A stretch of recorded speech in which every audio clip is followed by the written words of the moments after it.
ஓம் நம சிவாய. சிவவாக்கியம் பாடல் 39. களத்தில் வார்த்து வைத்த நீர் கடுத்த தீ முடுக்கினால் களத்திலே கரந்ததோ, கடுத்த தீ குடித்ததோ, நிலத்திலே கரந்ததோ, நீள் விசும்பு கொண்டதோ, மனத்தின் ஆசை நீக்கியே மனத்துளே கரந்ததோ. வெண்கலப்பானையில் நீரை நிரப்பி தீயை மூட்டி நெருப்பை முடுக்கினால் நீர் ஆவியாகிவிடும்.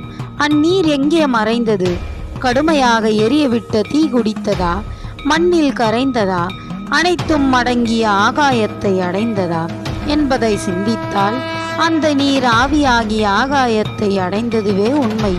அதுபோல தியானத்தீயால் மனத்தின் ஆசை நீக்கி குண்டலினியை மேலெழுப்பி ஆவியாகிய ஆன்மாவை ஆகாயத்தோடு கலக்கச் செய்து இறைவனை அடையலாம் என்கிறார் சிவவாக்கியர்.